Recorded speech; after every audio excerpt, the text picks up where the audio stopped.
Hey folks, this is Jake here at Canadian Cutting Edge, and we've got another Mora fixed blade for you, a Mora that very few people have seen. I have found very little videos or any evidence of these. The Mora has two knives that have a full flat grind instead of a Scandi grind. They're both called the Flex. This is the basic Flex. Well, it's not basic, it's not part of the word, but this is the basic Flex, and they've also got a Craftline series Flex.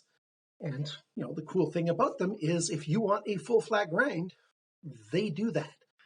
And so this is a fairly thin blade. It's got your traditional Mora handle, your traditional Mora sheath. What's the advantage of having a knife like this, or why would I want to get one? So stick around. We're going to talk about that coming at you right now.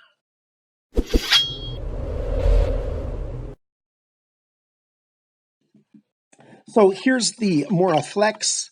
Like I said in the intro, it's your typical Mora sheath. And so I'm not going to waste any time talking about the sheath. You've probably seen it on other videos. Bandit, it's just thunder and lightning. Don't worry about it, buddy. Come back. Come.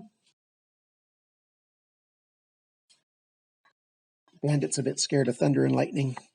So the sheath, it's a good sheath. It's the standard Mora sheath. You've got a spot here for your thumb to push off of when you want to take the knife out. You grab it and you push with your thumb right there. We've got TPE overmold, so the black parts are a little bit soft and the blue part is hard. I think this knife only comes in this blue color. That's all I've seen it. I don't mind it at all. I'll have links down below that make it easy for you to buy this knife if you want to. But made in Sweden, says stainless. That means it's their 12C27 Sandvik steel. And, they just punch it out just like they do on all of their budget knives. And so the back of the spine here is not squared off. It's got that typical work kind of texture on it. Let's see if I can get it to focus here. There you go. So you can see a little bit of that texture on the spine of the blade from where it was punched out. And then they grind it to a point with the cutting edge. A little bit of a distal taper that starts. Here's a bit of a clip point where, you've got a straight back and there's a transition right where my nails are right now to come down. And there it has been ground a little bit. And that's where the taper starts down to the tip as well. And the cutting edge has been done quite good. This is a thin, light knife. This is not, a heavy-duty survival knife. But this is a decent knife, especially if you're going camping. If you, want an extra knife to carry, maybe in your camp kitchen. Maybe you just want it to, you just want to have a knife with you for whatever reason. In the garden, all kinds of different tasks. You've got your typical handle, which I really like. Guards on the front and the back. Hands lock in very, very well. The steel itself, let's do all the weights and measurements and stuff like that, just so that you're aware of everything. The weight of this knife, it's 66 grams, 2.35 ounces, 97 grams with the sheath, that's 3.45 ounces. From the factory, the cutting edge here, this is the sharpest knife I've had yet, I think. 115 grams of pressure was needed to push through that monofilament that I use to do my standardized testing with equipment designed for that. 200 is considered sharp. Under 200 is very sharp. So 115, that's very, very sharp from the factory. They did a great job with this. I'll talk about the angles in just a minute. Let's do the rest of the dimensions. The cutting edge from the tip comes right to the handle. 8.78 centimeters, that's 3.46 inches. So blade length, basically the same thing. The blade thickness is 1.23 millimeters. That's 0.0485. So 48 thousandths of an inch, 48 and a half thousandths of an inch. It's pretty thin, but it's a little bit flexible, but it's, 12C27, very durable for what it is. Don't use this for batoning or anything because it's just not substantial enough for that kind of thing. The blade depth, and I measure this way about an inch from the handle, 1.9 centimeters, that's 0.75 of an inch, so 3/4 of an inch. How thick is it right behind the grind?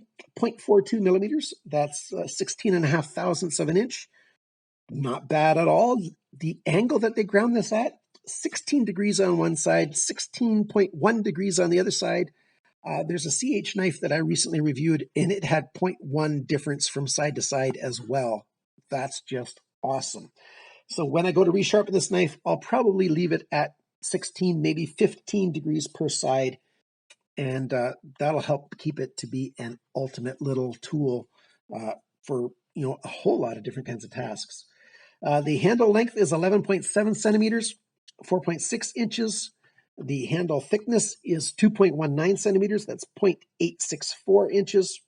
The handle depth is biggest, where did I measure it? It says 1.2, so I must have measured it here. 3 centimeters, 1.2 inches. The grip area, so between the two guards here, 9.5 centimeters, 3.74 inches. The total length of this knife is 20.35 centimeters, which is, basically right on 8 inches, right? So let's see. There you go. It's 8 inches long. So it's a very good size for a lot of different tasks. The grip is great for every kind of grip, imaginable. Like I said, if you've not seen any other Mora reviews before, go and do that, and you're going to find out these things are awesome. Very sharp from the factory. That's a big pro. Mora handle is excellent. That's a big pro. The sheath, some people love them, some people hate them. You find out which group you are in. The sheaths have so many different features, options on them. You can slide it over a belt. You can clip it onto a button. In Western Europe, a lot of those Scandinavian countries, they put extra buttons on their pants, especially on their men's outerwear, sporting wear pants. And there's a button that this grabs onto, and that is another one. So you can slide another knife, this spot right here, you can put it on there and dangle or have a chain of knives. And so some people love those sheaths, some people don't. You can buy aftermarket leather sheaths and stuff for these if you want to. I don't know about the Flex though. Like I said, if you want to spend a little bit more money, and if you can find it, there's a craft line, Mora knife craft line version of the knife. It's a little bit more substantial. If I can find it, I'm going to be buying one, but I'll have links down below for you guys too.